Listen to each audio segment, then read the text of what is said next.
नमस्कार, आप देख रहे हैं नेक्स्ट 9 न्यूज़। मैं तुषार आपके साथ। दर्शकों, हमारे देश में एक मामला पिछले दिनों काफ़ी ज़्यादा जो है वो चर्चाओं का विषय बना था। उस मामले ने हमारे देश की कई महिलाओं पर सवाल खड़े किए थे और वो मामला था ज्योति मौर्य, एसडीएम ज्योति मौर्य बनाम आलोक मौर्य। आपको बता दें कि इस मामले को लेकर जिस तरीके से उस समय तूल पकड़ा था, उसी तरीके से अब ये मामला ठंडा पड़ता हुआ नजर आ रहा है। आपको बता दें कि जिस तरीके से ये मामला सामने आया था, उसके बाद सोशल मीडिया पर ये बहुत ही ज़्यादा तेज़ी से वायरल हुआ था और ज्योति मौर्य को खूब जो ट्रोल है वो किया जा रहा था।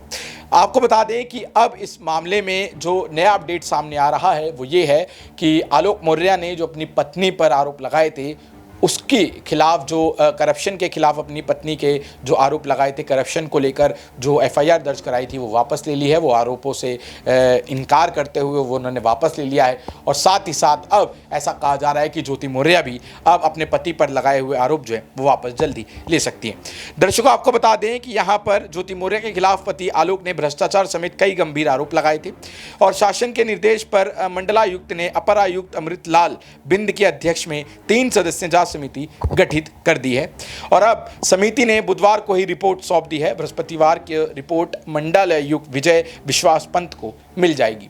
ये जो कमीशन बनाई गई है, ये जिस तरीके का कमेटी बनाई गई है, ये कमेटी इसलिए बनाई गई है कि आलोक मौर्य ने जो वापस लिया है अपना केस, उसको पूरा रिव्यू करने के लिए ये कमेटी बनाई गई है।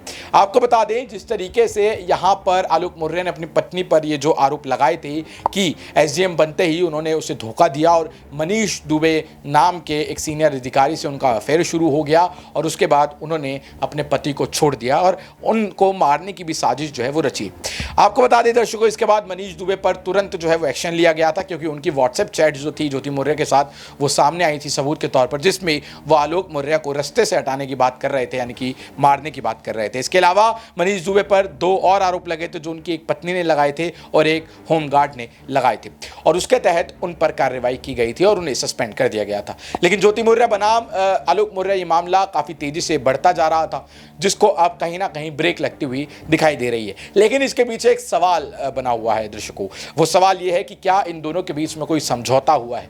क्या यहाँ पर आलोक मौर्य और ज्योति मौर्य ने किसी चीज़ को लेकर कॉम्प्रोमाइज़ किया है? क्योंकि यहाँ पर जो इनका तलाक का केस है वो अभी भी जारी है कोर्ट में और वो चलता ही रहेगा और ये एक बार फिर से दोनों साथ आएंगे या नहीं आएंगे, इस पर सवाल खड़ा हुआ है। और ऐसा कहा जा रहा है कि अब आलोक मौर्य को मनीष दुबे से भी इतनी ज़्यादा कोई दिक्कत नहीं है और खुद एसडीएम ज्योति मौर्य ने भी एक इंटरव्यू में बात करते हुए ये कबूला था कि प्यार करना कोई गुनाह नहीं है। तो जिस तरीके से ये सारे बयान सामने आ रहे हैं, जिस तरीके से अब एकदम से रिपोर्ट वापस लेना आलोक मौर्य का और ज्योति मौर्य की तरफ से भी ये पहल करना और वो भी अपनी रिपोर्ट जल्द से जल्द वापस ले सकती हैं, ऐसी खबरें आना, ये दिखाता है कि क्या इन दोनों के बीच कोई कॉम्प्रोमाइज़ हुआ है, कोई समझौता हुआ है और वो समझौता क्या हुआ है। दर्शकों, आपको बता दें कि ये समझौता कुछ भी हो, इस मामले पर अब ब्रेक लगती हुई नजर आ रही है। लेकिन इस मामले से एक महिला पर जिस तरीके से हमारे देश में लांछन लगाया गया और उनको ट्रोल किया गया, वो बहुत ही शर्मनाक था और उसकी वजह से सिर्फ उस महिला ही नहीं, हमारे देश की तमाम महिला समाज पर यहाँ पर जो है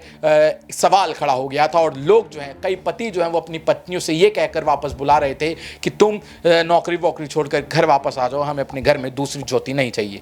ये मैसेज इस केस से जो सामने आया था ये बेहद ही शर्मनाक था और अब लोगों को, उन्हीं लोगों को ये मैसेज भी मिलना बहुत ज़रूरी है कि अब ये जो मामला है वो सुलझता हुआ नज़र आ रहा है और इस पर ब्रेक लगती हुई नज़र आ रही है। हालांकि इस मामले में कौन दोषी है, कौन निर्दोष है, ये अभी तक साफ नहीं हो पाया है और ये आगे भी शायद साफ अब ना हो पाए, लेकिन ये मामला ठंडा हो रहा है, यही अभी तक की अपडेट है। दर्शकों, आप इस बारे में क्या सोचते हैं? आपकी क्या राय है? नीचे कमेंट सेक्शन में ज़रूर बताएं और देखते रहें नेक्स्ट 9 न्यूज़। धन्यवाद।